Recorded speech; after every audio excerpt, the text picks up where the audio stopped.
Hello dear students, आज हम study करने जा रहे हैं क्लास 9th मूवमेंट्स बुक का second chapter the adventures of toto.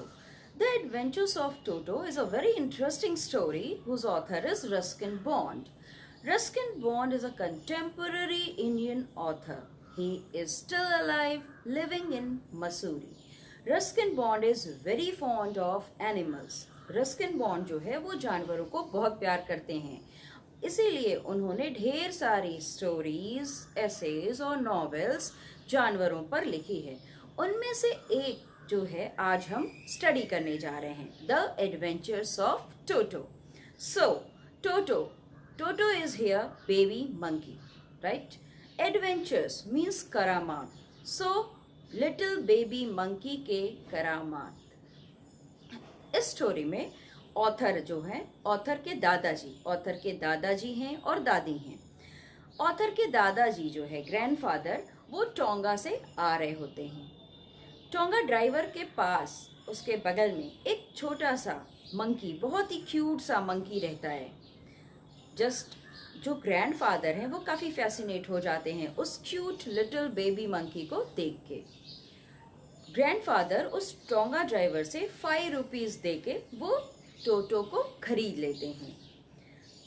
Grandfather was very fond of animal, वो बहुत ही एनिमल प्रेमी हैं, जानवरों को बहुत ज़्यादा चाहते हैं। And he have his own private जू, और उनके पास अपना एक प्राइवेट जू भी है। और दादी जो हैं वो बिल्कुल अपोजिट हैं दादाजी के। वो चाहती ही नहीं है कि घर में कोई जानवर, कोई पशु या कोई पक्षी आए। तो ऐसी कंडीशन में दादाजी जब टोटो को घर लेके जाते हैं तो ऑथर बहुत ही एक्साइटेड हो जाता है। लेकिन दादाजी और ऑथर दोनों मिलके ये डिसाइड करते हैं कि वो टोटो नया मेंबर ऐड हुआ है, इस बात का जिक्र इसको बिल्कुल से टॉप सीक्रेट रखेंगे, दादी से अभी कुछ नहीं बताएंगे।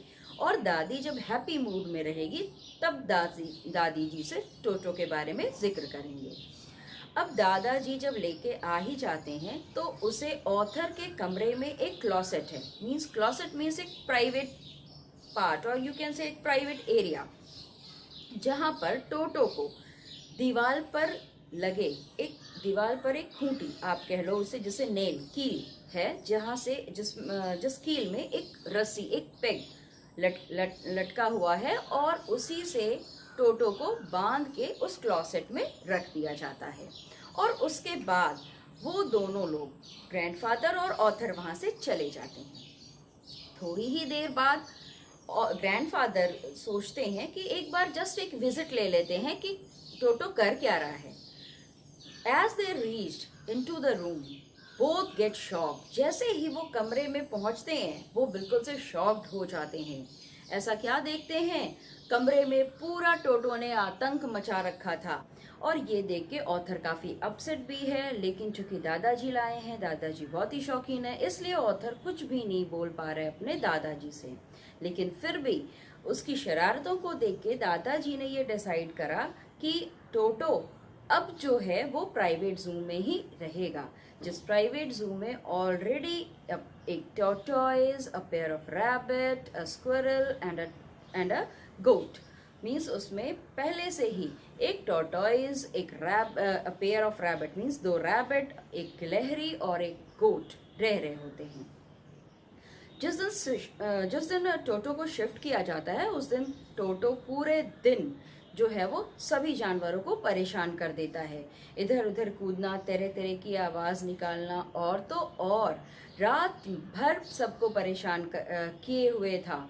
मीन्स पूरी रात कोई जानवर उस जू में उस दिन सो नहीं पाया।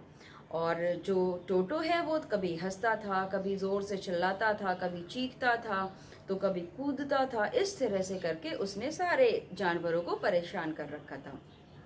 इससे पहले वो सारे जानवर बहुत ही फ्रेंडली वे में एक साथ एंजॉय करते थे और आराम से रहते थे। अभी दादाजी को जो है अगले ही morning means early morning Saharanpur जाना है उनकी पेंशन के लिए, मीन्स उनका पेंशन आने वाला है, और जिस वजह से दादाजी को सहारनपुर जाना है। अनफॉर्चुनेटली इस ट्रिप में ऑथर जो है वो दादाजी के साथ नहीं जा पा रहे हैं।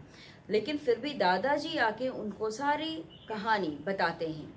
अब दादाजी जाने की तैयारी कर रहे होते हैं, तो दादाजी कहते हैं या सोचते हैं, अपने अंदर डिसाइड करते हैं वो कि मैं अपने पीछे टोटो को छोड़ के नहीं जा सकता, क्योंकि Toto is a very naughty one.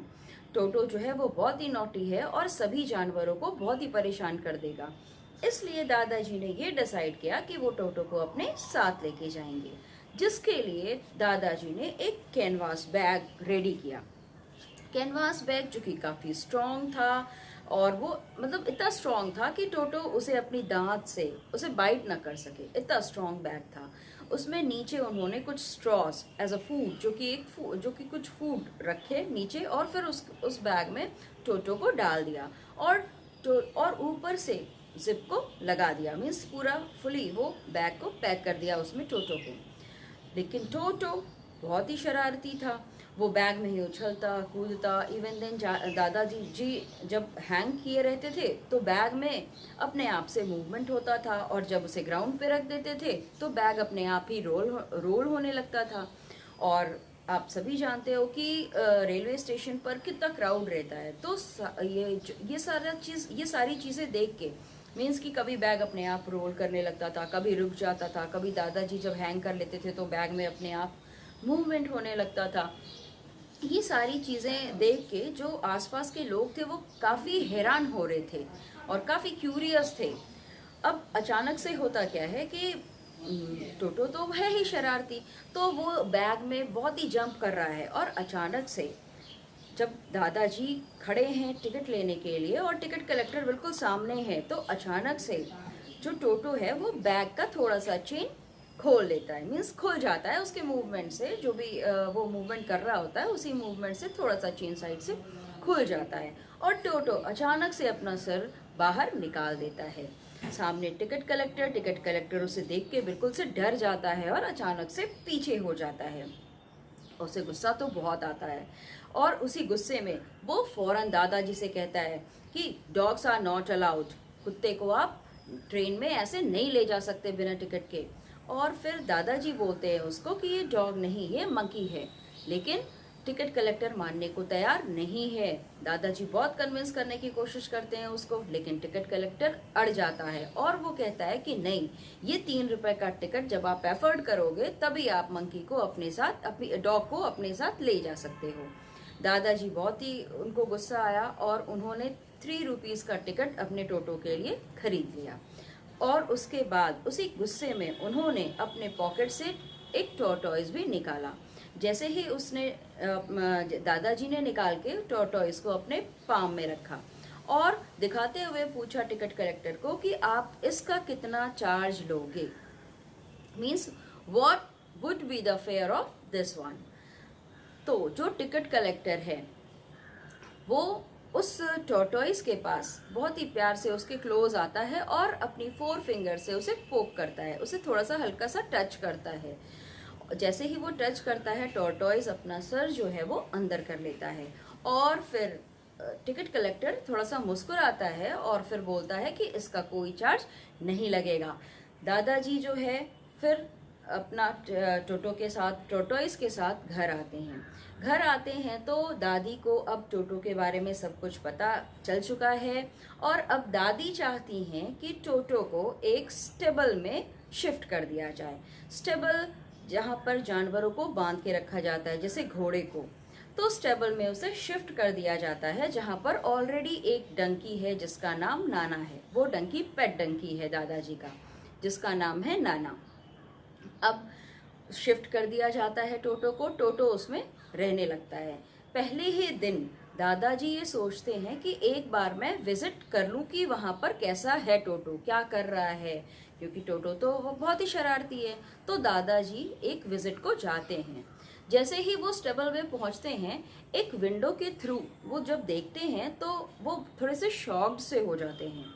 वो क्या देखते हैं, वो ये देखते हैं कि डंकी नाना जो है उसके सामने उसका फूड रखा हुआ है, मीन्स हे जो है उसके सामने है, लेकिन उसके बावजूद भी उसने अपने चेहरे को घुमा के रखा हुआ है। मीन्स कि वो खाना नहीं खा रहा और उसका चेहरा दूसरे डायरेक्शन में मुड़ा हुआ है। और he seems to be very restless, वो बिल्कुल से रेस्टलेस सा दिख रहा है। दादाजी थोड़ी देर तक उसको देखते हैं। जब उसमें कोई मूवमेंट नहीं हो रहा होता है तो दादाजी उसके हॉन्चेस पे, इट मीन्स बैक पे एक स्लैप करते हैं, उसे एक थप्पड़ देते हैं पीछे, और डंकी नाना जो है वो अचानक से पीछे हटता है। और पीछे जैसे ही हटता है, ग्रैंडफादर वॉज शॉक्ड, ग्रैंडफादर बिल्कुल से शॉक्ड हो जाते हैं। क्या ऐसा देख लेते हैं? दादाजी देखते हैं कि उस नाना डोंकी के साथ टोटो भी है। और टोटो, कंडीशन क्या है वहां पर? टोटो जो है वो नाना डंकी के कान को अपने दांतों से पकड़ा हुआ है। मीन्स यहाँ पर जो मंकी टोटो है उसने नाना के कानों को खींच रखा था इसलिए, और वो उसे खाना खाने देना नहीं चाहता था, इसलिए जो डंकी है उसने अपना चेहरा घुमाया हुआ था। तो इस तरह से वो टोटो मंकी जो है आए दिन उसकी शरारतें बढ़ती ही जा रही थी, और उसे कहीं भी रखा जाता था अपनी शरारतों से वो बाज नहीं आता था। ठंडी के सीजन में, विंटर सीजन में वो काफ़ी इंजॉय किया करता था जब दादी उसे एक बोल में गर्म पानी करके देती थी, और बड़ी ही चालाकी से टोटो धीरे धीरे पहले एक पैर डाल के चेक करता था कि पानी का टेम्परेचर, मीन्स पानी बहुत ज़्यादा गर्म है या नहीं। मीन्स वो देखता था, पहले चेक करता था कि पानी बियरेबल है कि नहीं मेरे लिए।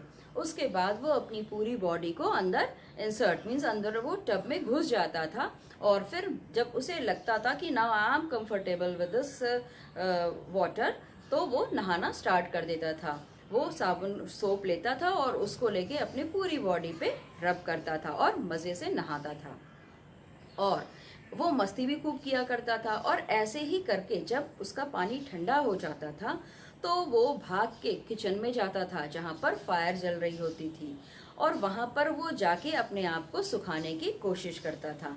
लेकिन इस बीच यदि कोई देख के उसे हंस देता था तो वो बिल्कुल बहुत ही उसकी गंदी सी फीलिंग उसके अंदर आने लगती थी, और फिर वो नहाने नहीं जाता था। तो इस तरह से आए दिन वो अलग अलग शरारतें अपनी करते रहता था। और एक दिन तो वो खुद को खौलाने के लिए, मीन्स खुद को बॉईल करने के लिए वो पानी में बैठ गया था। हुआ ये कि एक दिन किचन में दादी ग्रैंड मदर ने फायर पे केटली में पानी बॉईल करने के लिए रखा हुआ था, चाय बनाने के लिए। टोटो किचन में पहुंच जाता है और अपनी फिंगर डाल के उस वाटर को चेक करता है। पानी हल्का गुनगुना रहता है, और चूँकि बाहर का टेम्परेचर बहुत ही डाउन, मीन्स बाहर बहुत ही ठंडी रहती है, तो वो सोचता है कि क्यों ना मैं इस केतली में जाके अंदर बैठ जाऊं, मुझे बहुत अच्छा लगेगा वार्म वाटर में। टोटो अंदर केतली में चला जाता है और फिर खूब मज़े से बैठ के, और पानी जब धीरे धीरे गर्म हो रहा था तो वो काफ़ी इंजॉय कर रहा था। जब उसे थोड़ा ज़्यादा गर्मी लगने लग रही थी तो वो बाहर अपना सिर निकाल के झांकता था, लेकिन फिर वो अंदर घुस के बैठ जाता था ये कह के कि बाहर बहुत ठंडी है। तो इस तरह से वो जंपिंग लगा रहा था केतली के अंदर। तब तक अचानक से दादी आ जाती हैं और उसे पकड़ के केतली में से बाहर निकाल देती हैं, नहीं तो उस दिन तो वो पानी के साथ ही खौल जाता। उसके बाद अब एक दिन और ऐसा होता है कि लंच के टाइम पुलाव बना हुआ था और डिनर टेबल पर रखा हुआ था। सारे लोग खाने के लिए तैयार हो ही रहे थे, ताकि जैसे ही दादी पहले एंटर करती हैं देखती हैं कि डाइनिंग टेबल पे जस्ट टोटो जो है वो बैठ के और पूरा जो बड़े से कंटेनर में पुलाव रखा हुआ है उसको, उसका लिड रिमूव करके और पुलाव खा रहा है। दादी देखते ही उसको जोर से चीखी, जोर से चिल्लाई। तो जैसे ही वो चिल्लाई टोटो को थोड़ा सा गुस्सा आया अंदर से, और उसने सामने पड़े एक प्लेट उठाया और फेंक दिया दादी की तरफ। दादी और प्लेट फूट गई, प्लेट जो है वो बिल्कुल से चकनाचूर हो गई। दादी को और गुस्सा आया तो दादी फिर चिल्लाने लगी। तो बाकी आंटी भी आई उसकी, तो आंटी को देखते ही टोटो ने सामने पड़े ग्लास को उठाया और फिर उन पर भी ग्लास चला दिया। आंटी भी काफ़ी नाराज़ हुई और ये शोर सुन के दादाजी भी आ गए वहाँ। दादाजी के आते ही टोटो जो है वो पूरा पुलाव का कंटेनर उठाता है और विंडो से बाहर जंप लगा देता है। अभी जंप लगा के और फिर वो नीचे चला जाता है। अब उसके बाद जो फैमिली मेंबर्स, घर के दादा दादी आंटी जो हैं, ये अब टोटो को खोज रहे हैं। कुछ देर बाद उनकी नज़र एक जैक फ्रूट के पेड़ पर पड़ती है। जैक फ्रूट मीन्स कटहल। कटहल के पेड़ पर पड़ती है। तो वो क्या देख रहे होते हैं कि वहाँ उस ट्री के एक ब्रांच पे टोटो आराम से बैठा है और पुलाव बहुत ही इंजॉय करके मस्ती में खा रहा होता है। और देख के ऐसा लगता है जैसे कि वो कितने दिनों का भूखा है और एकदम इंजॉय करके वो सारा खा रहा है। टोटो ने काफ़ी टाइम लगा दिया खाने में और ऐसा लग रहा था कि जैसे वो एक चावल का दाना नहीं छोड़ने वाला है। और फिर टोटो इतना शरारती था कि देखा जब उसके कंटेनर का पुलाव जब खत्म हो जाता है तो दादी को गुस्सा दिलाने के लिए, उन्हें चिढ़ाने के लिए उस कंटेनर को वहीं से नीचे फेंक देता है। मीन्स यू कैन से पटक देता है वहीं से। और वो कंटेनर 100 पीसेस में टूट जाती हैं, टूट के बिखर जाती हैं। अभी दादाजी को भी बहुत गुस्सा आ रहा है यहाँ पर कि ये तो बहुत ही नुकसान कर रहा है धीरे धीरे अब। और तब दादाजी ने ये डिसाइड करा कि मैं इसे वापस कर दूंगा। और फिर दादाजी ने उसी टोंगा ड्राइवर को ढूंढा जिससे उन्होंने लिया था। उन्होंने लिया तो 5 रुपीज़ में था उस टोंगा ड्राइवर से, लेकिन दोबारा से उन्होंने 3 रुपीज़ में उस टोटो मंकी को, उसी टोंगा ड्राइवर को वापस कर दिया। सो डियर स्टूडेंट्स, यहाँ पर आप देख रहे हो कि दादाजी चूंकि in the very beginning of the story, शुरू से ही बहुत ही ज़्यादा एक्साइटेड हैं, बहुत ही एनिमल्स को प्यार करते हैं, जिसके लिए उन्होंने अपना प्राइवेट जू भी रखा है। और बहुत ही खुश होके, एक्साइटेड होके उन्होंने टोटो को अपने घर लाया। लेकिन टोटो की शरारतें उनके बर्दाश्त के बाहर हो गईं और फाइनली उन्होंने टोटो को दोबारा से उसी टोंगा ड्राइवर को वापस करने का सोच लिया और फाइनली उन्होंने कर भी दिया। So hope you all will enjoy this story. Okay.